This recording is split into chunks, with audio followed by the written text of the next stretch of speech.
ಎಲ್ಲರಿಗೂ ಯುಗಾದಿ ಹಬ್ಬದ ಹಾರ್ದಿಕ ಶುಭಾಶಯಗಳು. ಇದು ಯುಗಾದಿ ಹಬ್ಬದ ದಿನದ ವಿಡಿಯೋ. ಎಲ್ಲರೂ ಯುಗಾದಿ ಹಬ್ಬನ ತುಂಬಾ ಚೆನ್ನಾಗಿ ಸೆಲೆಬ್ರೇಟ್ ಮಾಡಿದ್ದೀರಾ ಅಂತ ನಾನು ಅಂದ್ಕೊತೀನಿ. ನಮ್ಮ ಮನೇಲೂ ಕೂಡ ತುಂಬ ಚೆನ್ನಾಗಿ ಯುಗಾದಿ ಹಬ್ಬನ ಸೆಲೆಬ್ರೇಟ್ ಮಾಡಿದ್ವಿ. ನಮಗೆ ಯುಗಾದಿ ಹಬ್ಬ ಅಂದರೆ ದೊಡ್ಡ ಹಬ್ಬ. ಎಲ್ರಿಗೂ ನಮ್ಮ ಹಿಂದೂ ಜನಕ್ಕೆ ಯುಗಾದಿ ಹಬ್ಬ ಅಂದರೆ ದೊಡ್ಡ ಹಬ್ಬ. ಮೊದಲನೇ ದಿನ ಸ್ವೀಟ್ ಇರೋದ್ರಿಂದ ಏನೆಲ್ಲ ಅಡುಗೆ ಮಾಡಿದ್ವಿ, ಮನೇಲಿ ಏನೆಲ್ಲ ಮಾಡಿದೆ ಅಂತ ನಾನು ಈ ವಿಡಿಯೋ ಮುಖಾಂತರ ನಿಮಗೆ ತಿಳಿಸಿದ್ದೀನಿ. ಮೊದಲಿಗೆ ಬಾಗಿಲು ತೋರಣ ರೆಡಿ ಮಾಡಿಕೊಂಡೆ. ತೋರಣ ರೆಡಿ ಮಾಡಾದಮೇಲೆ ಅಕ್ಕ ಆಯಿಲ್ ಹಚ್ಕೊಡ್ತೀನಿ ಅಂತ ಹೇಳಿದ್ಲು. ಯುಗಾದಿ ಹಬ್ಬದಲ್ಲಿ ಆಯಿಲ್ ಹಚ್ಕೊಂಡು ಸ್ನಾನ ಮಾಡೋದು ನಮ್ಮ ಹಿಂದೂ ಸಂಪ್ರದಾಯ. ಗಂಡು ಮಕ್ಳಿಗೆ ಅಷ್ಟೇ ಅಲ್ಲ, ಹೆಣ್ಮಕ್ಳು ಕೂಡ ಆಯಿಲ್ನ ಹಚ್ಕೋತಾರೆ. ಅದೇ ರೀತಿ ಪ್ರತಿ ವರ್ಷದ ಥರ ಈ ವರ್ಷವೂ ಕೂಡ ಅಕ್ಕ ನನಗೆ ಆಯಿಲ್ನ ಹಚ್ಕೊಟ್ಲು. ಆಯಿಲ್ ಹಚ್ಕೊಂಡು ಸ್ನಾನ ಮಾಡಿದ್ರೆ ನಿಜವಾಗ್ಲೂ ಒಂಥರ ಚೆನ್ನಾಗಿರುತ್ತೆ. ಬಾಡಿ ಪೇಯ್ನೆಲ್ಲ ಇದ್ದರೆ ಅದು ರಿಲೀಫ್ ಆಗುತ್ತೆ. ನನಗಂತೂ ತುಂಬ ಇಷ್ಟ ಆಯಿಲ್ ಹಚ್ಕೊಂಡು ಸ್ನಾನ ಮಾಡೋದು ಅಂದರೆ. ಯಾರೆಲ್ಲ ಆಯಿಲ್ ಹಚ್ಕೊಂಡು ಸ್ನಾನ ಮಾಡಿದ್ರಿ ಕಮೆಂಟ್ ಮೂಲಕ ತಿಳಿಸಿ. ನೀವು ಕೂಡ ಹಚ್ಕೊಂಡಿರ್ತೀರ ಅಂತ ನಾನು ಅಂದ್ಕೊತೀನಿ. ಅದಾದಮೇಲೆ ಅಮ್ಮ ಮಕ್ಕಳು ಎಲ್ಲರೂ ಹಚ್ಕೊಳ್ಳೋಕೆ ಸ್ಟಾರ್ಟ್ ಮಾಡಿದ್ರು. ಇದು ಗಂಡು ಮಕ್ಕಳೇ ಹಚ್ಕೋಬೇಕು, ದೊಡ್ಡ ಮಕ್ಕಳೇ ಹಚ್ಕೋಬೇಕು ಅನ್ನೋದೇನಿಲ್ಲ. ಪ್ರತಿಯೊಬ್ಬರು ಯುಗಾದಿ ಹಬ್ಬದಲ್ಲಿ ಮೈಗೆಣ್ಣೆ ಹಚ್ಕೊಂಡು ಸ್ನಾನ ಮಾಡೋದ್ರಿಂದ ನಮ್ಮಲ್ಲಿರೋ ಕೆಟ್ಟತನ ಆಗಲಿ ಎಲ್ಲ ದೂರ ಆಗುತ್ತೆ ಅನ್ನೋದು ಒಂದು ಸಂಪ್ರದಾಯ. ಅದೇ ರೀತಿ ನಮಗೂ ಕೂಡ ಆಯಿಲ್ ಹಚ್ಚಿದ್ಲು. ಅವನಿಗೆ ತುಂಬ ಇಷ್ಟ ಆಯಿಲ್ ಹಚ್ಕೊಳ್ಳೋದು ಅಂದರೆ. ಯುಗಾದಿ ಹಬ್ಬ ಯಾವಾಗ ಅಂತ ಕಾಯ್ತಾ ಇದ್ದ. ಫೈನಲಿ ಯುಗಾದಿ ಹಬ್ಬ ಬಂತು. ನಮಗೂ ಕೂಡ ಆಯಿಲ್ ಹಚ್ಚಿದ್ಲು, ಬಬ್ಲೂ ಕೂಡ ಆಯಿಲ್ ಹಚ್ಚಿದ್ಲು. ಯಾವ ರೀತಿ ಇತ್ತು ನೀವೇ ನೋಡಿ. ನಮ್ಮ ಹಿಂದೂ ಸಂಪ್ರದಾಯಗಳಲ್ಲಿ ಅದರಲ್ಲೂ ನಮ್ಗಳಿಗಂತೂ ಹಬ್ಬ ಅಂದ್ರೇ ಏನೋ ಒಂಥರ ಸಡಗರ.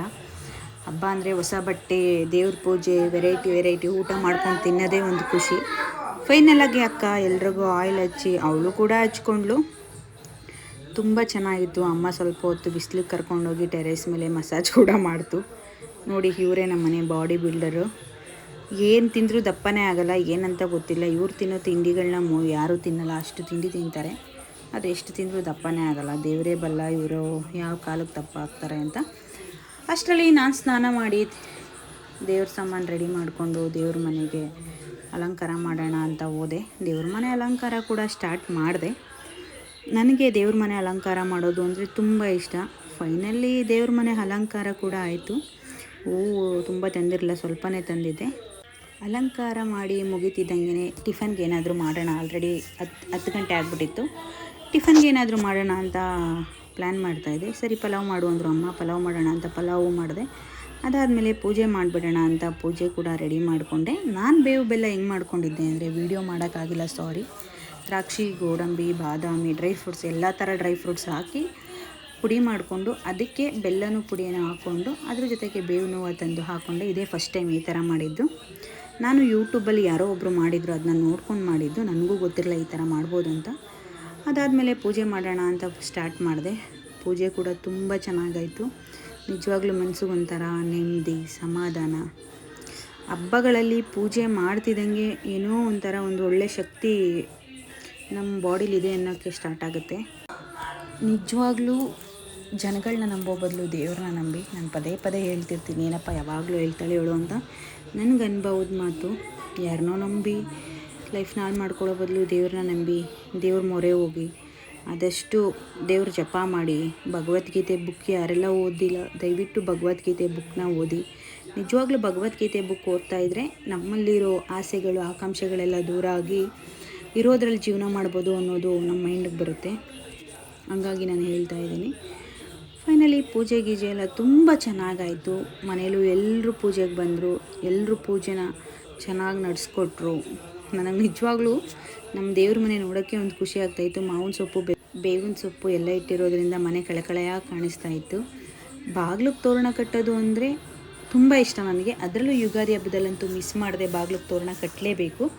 ಮಾವಿನ ಸೊಪ್ಪಿನ ತೋರಣ, ಬೇವಿನ ಸೊಪ್ಪು ಇಷ್ಟು ಮೇಯ್ನು ಯುಗಾದಿ ಹಬ್ಬದಲ್ಲಿ ನಾವು ದೇವ್ರ ಮನೆಗೆ ಯೂಸ್ ಮಾಡುವಂಥ ವಸ್ತು. ಪೂಜೆ ಎಲ್ಲ ಮುಗೀತು. ಅಷ್ಟರಲ್ಲಿ ಏನು ಮಾಡೋಣ ಅಂತ ಯೋಚನೆ ಮಾಡ್ತಾಯಿದ್ದೆ. ದೇವ್ರದ್ದೊಂದು ವೀಡಿಯೋ ಮಾಡೋಣ ಅಂತ ವೀಡಿಯೋ ಕೂಡ ಮಾಡಿದೆ.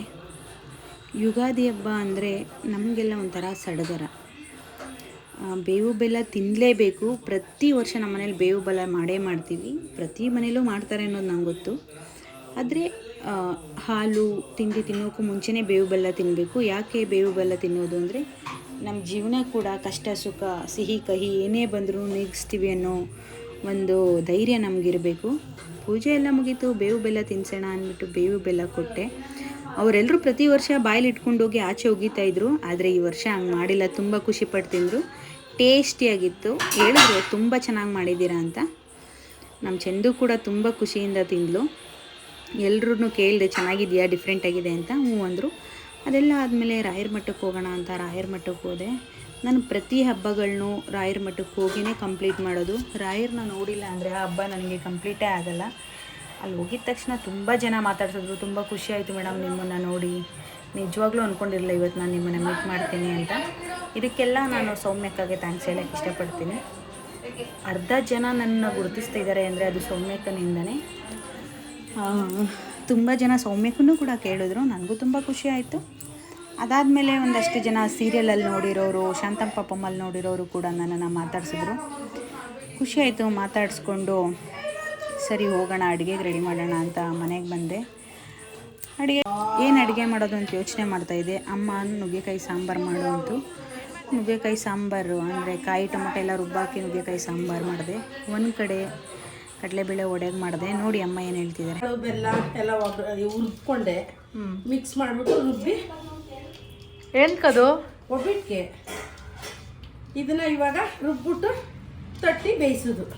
ಅಷ್ಟು ಮಾಡಿದ್ರೆ ಮುಗೀತು. ಆಮೇಲೆ ಊಟ ತಿನ್ನುವಾಗ ಹಾಕ್ಕೊಂಡು ಕಾಯಲ್ಲಿ ಮಾಡ್ಕೊಂಡು ತಿನ್ನೋದು. ತುಪ್ಪ ಬಿಟ್ಕೊಂಡಾರು ತಿನ್ಬೋದು, ಕಾಯಲ್ಲಿ ಮಾಡ್ಕೊಂಡಾರು ತಿನ್ಬೋದು. ನೋಡಿದ್ರಲ್ವ ಅಮ್ಮ ಹೇಳಿದ್ರು ಯಾವ ಥರ ಕಾಳು ಒಬ್ಬಿಟ್ಟು ಮಾಡೋದು ಅಂತ. ಅದಾದಮೇಲೆ ನಾನು ಒಳಗಡೆ ಹಾಲು ಖೀರ್ ಮಾಡ್ತಾಯಿದ್ದೆ. ನೋಡಿ ಯಾವ ರೀತಿ ಮಾಡ್ತಿದ್ದೀನಿ. ಮಾಡೋಕ್ಕೆ ರೆಡಿ ಮಾಡ್ತಾಯಿದ್ದೀನಿ. ತುಪ್ಪ ಹಾಕ್ಕೊಂಡು ಶಾವಿಗೆ ಹಾಕ್ಕೊಂಡು ಹುರ್ಕೊಂಡು ಹಾಲು ಕಾಯಿಸಿಟ್ಟಿದ್ದೀನಿ ಆಲ್ರೆಡಿ ಅಂತ ಹೇಳಿ. ಹಬ್ಬ ಅಂದರೆ ಗೊತ್ತಲ್ಲ, ಹೆಸ್ರಿಗಷ್ಟೇ ಹಬ್ಬ. ಕ್ಲೀನಿಂಗ್ ಮಾಡು, ತೊಳಿ, ಬೆಳಗು, ಅಡುಗೆ ಮಾಡು, ಇದೆ ಜೀವನ ಹಬ್ಬಗಳಲ್ಲಿ. 4-5 ಥರ ಅಡುಗೆ ಮಾಡು. ಹಬ್ಬ ಅಂದ್ರೇ ವೆರೈಟಿ ಅದಕ್ಕೆ ಊಟ ಮಾಡ್ಕೊಂಡು ಅಡುಗೆ ಮಾಡ್ಕೊಂಡು ತಿನ್ನೋದಲ್ವ. ಅದರಲ್ಲೂ ಯುಗಾದಿ ಹಬ್ಬ ಅಂದರೆ ನನಗೆ ಮೇಯ್ನ್ ಹಬ್ಬ. ನಮಗೆ ಎಲ್ರಿಗೂ ನ್ಯೂ ಇಯರ್, ತುಂಬ ಜನ ನ್ಯೂ ಇಯರ್ನ ಸೆಲೆಬ್ರೇಟ್ ಮಾಡ್ತಾರೆ. ನಾವುಗಳು ಯುಗಾದಿ ಹಬ್ಬನ ಸೆಲೆಬ್ರೇಟ್ ಮಾಡ್ತೀವಿ. ಇದೇ ನಮಗೆ ಮೊದಲನೇದು ವರ್ಷ. ನಮಗೆ ಹೊಸ ಇವತ್ತಿಂದ ಸ್ಟಾರ್ಟ್ ಆಗುತ್ತೆ. ಯಾರ ಮನೇಲಿ ಏನೇನು ಅಡುಗೆ ಮಾಡಿದ್ದೀರಾ ಎಲ್ಲನೂ ನಮಗೆ ಕಮೆಂಟ್ ಮೂಲಕ ತಿಳಿಸಿ.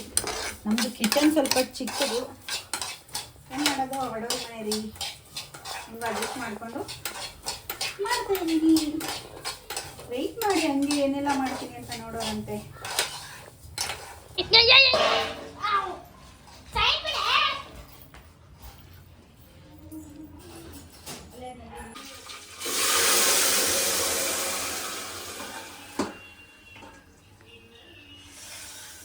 ನುಗ್ಗೆಕಾಯಿ ಸಾಂಬಾರು ರೆಡಿ.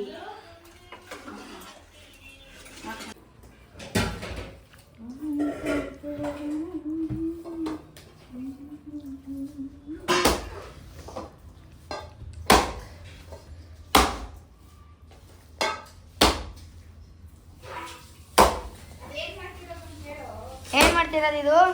ಇದು ಒಬ್ಬಟ್ಟು ಮಾಡೋಕ್ಕೆ ಕನಕ ಮಾಡ್ತೀನಿ ಕಣಮ್ಮ. ಹೆಂಗ್ ಮಾಡ್ತಿರೋದು? ಏನೇನು ಹಾಕಿದ್ದೀರಾ? ಇದಕ್ಕೆ ಚಿರೋಟಿ ರವೆ, ಮೈದಾ ಹಾಕಿ ಫಸ್ಟು ನೀರು ಹಾಕೊಂಡು ಕಲಿಸ್ಕೋಬೇಕು. ಬೇಕು ಅನ್ನೋರು ಕೆಲವು ಅರಿಶಿನ ಹಾಕೋತಾರೆ, ನಾನು ಅರಿಶಿನ ಹಾಕಲ್ಲ.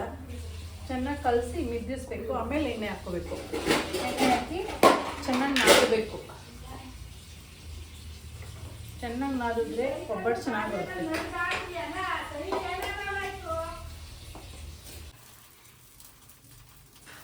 ಮಾಡ್ಕೊಂಡು ಅವ್ರನ್ನ ತೋರಿಸಿ.